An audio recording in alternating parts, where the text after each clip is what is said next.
roundtable is here now. Former House Speaker Newt Gingrich, ESPN's LZ Granderson, AP White House correspondent Julie Pace, and ABC's Cokie Roberts. And boy, do we have a lot to talk about, and hate keep going back to it, but Senator Klobuchar was clearly not going to criticize Hillary Clinton or question what's going on in Iowa. Cokie, I want to start with you. Well, it's obviously a big problem for her if she loses a third of her support from May till now. However, the same poll shows her with a 77% favorability rating among Democrats. That's nothing to sneeze at. And 61% saying they don't care about the emails.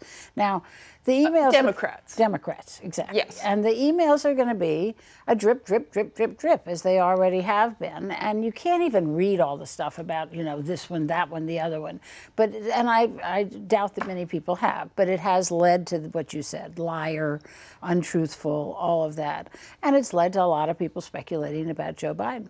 And Julie, you heard Bernie Sanders talking about its support for him, not against Hillary Clinton. I also was astonished by one of the other numbers in that poll, that Hillary Clinton is getting trounced by Sanders by 23 points with younger voters. It's really fascinating. This Iowa poll, the latest poll out of Iowa, showed that Sanders is picking up support from the people who voted for Barack Obama in 2008 when he defeated Hillary Clinton in Iowa. The question for Sanders is going to be, can he take these young people who haven't caucused previously and have a lot of enthusiasm for his message, and turn them into caucus goers? That takes an enormous amount of organization. It takes, playing within the system, which isn't something that Sanders has done, but clearly there is momentum and enthusiasm behind him, which any presidential candidate at this stage of the game who says they don't want that would be lying to you.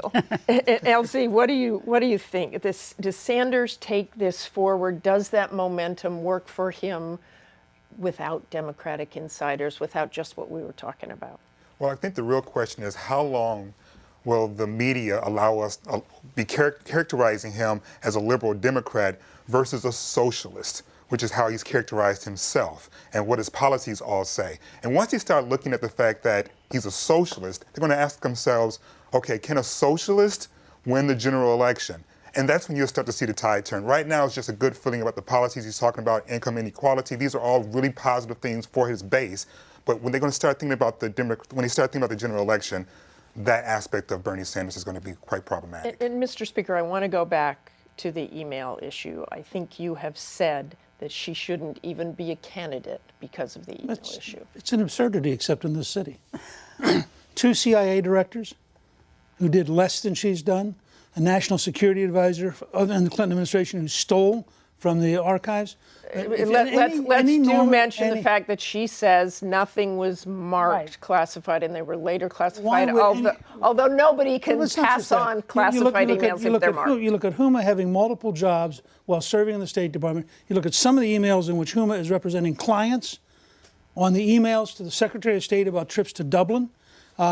This is such a total conflict of interest by a family whose practice has been, at least since the early 90s, to have conflicts of interest and then stonewall and then hope they can survive.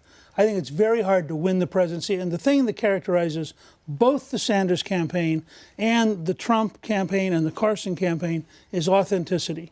The American people know the system isn't working. They are sick of politics as usual. And by the way, Biden should look at this.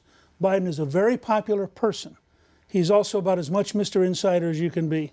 He's not going to take any votes from Sanders.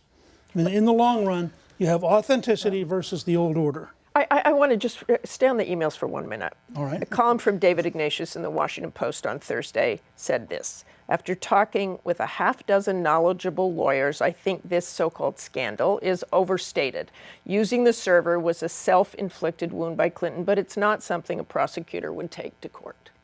How does David Ignatius know that? Well, he said he talked to several CIA... In Washington, everybody says, so why is it different? Okay, today the Washington Post did their Pinocchios, right? You know, and she got 2 Pinocchios on her statements about the emails, not the 4 that would be liar, liar, pants on fire. Right. But this is the fact is that it's parsing. And so the question is how voters respond to that. And can I just do very quickly around the table, and we're going to be back, as you know. does Joe Biden get in? We saw him at that jamboree yesterday. I know he lives in Delaware, but very quickly, one-word answer. I don't think so. I think the response out of the DNC this week was pretty discouraging. Julie? Several people close to him say it's probably unlikely at this point. LZ? No. I just think it's the wrong year. Okay, thanks very much.